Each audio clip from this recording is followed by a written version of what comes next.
कोई माई का लाल, चैलेंज कर रहा है ये पवन दास, कोई माई का लाल इस सच्चिदानंद पर, सर्व सृष्टि के रचनहार पर, सर्व सृष्टि के स्त्री पुरुष जिनके बेटा बेटी हैं, जिनके बच्चे हैं, इंसानों से लेकर जानवर तक सब इनके बेटा बेटी, इनके बच्चे हैं, सब इन्हीं की आत्माएं हैं। इस आत्माधार पर, नाथों के नाथ पर, संत रामपाल जी भगवान पर कोई माई का लाल बलात्कार जैसा घटिया आरोप सिद्ध कर दे, साबित कर दे, ये पवन दास उसी समय अपनी गर्दन काट के रख देगा, गर्दन काट के।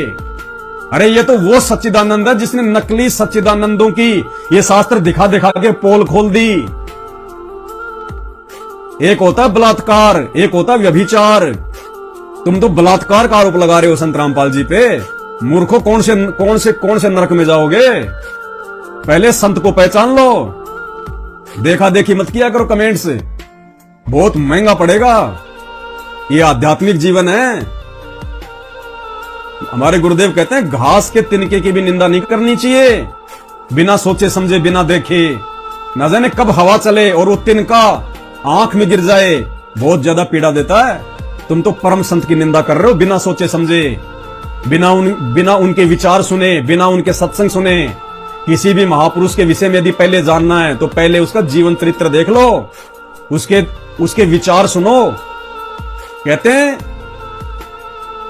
मालिक की वाणी है, साधु शब्दा परखिए। साधु जो होता है ना, संत, उसकी पहचान उसके शब्दों से करनी चाहिए, उसके सत्संगों से करनी चाहिए, उसके प्रवचन से करनी चाहिए, उसके विचारों से करनी चाहिए, उसके द्वारा लिखित साहित्य से करनी चाहिए। साधु शब्दा परखिए। और दुख पड़े घरनार, घर की औरत को उस समय जो है वो परखना चाहिए जब आपके घर पे कोई आपत्ति आ जाए, कोई संकट आ जाए। उस समय एक स्त्री की पहचान होती है, वो कितना अपने पति का साथ देती है या उठा के सामान मायके की तरफ वो दौड़ देती है।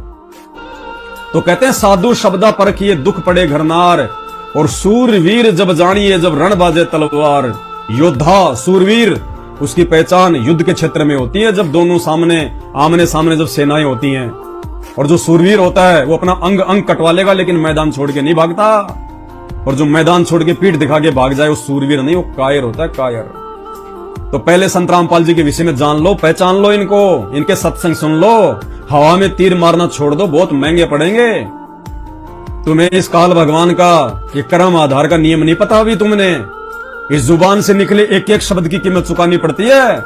जुबान से निकले हुए शब्द तो छोड़ दो, मन, कर्म और वचन से भी यदि तुमने किसी का बुरा सोच लिया, किसी की निंदा कर दी, तुमने किसी की चुगली कर दी, वो उसका भोग भोगना पड़ता है, बहुत भयंकर।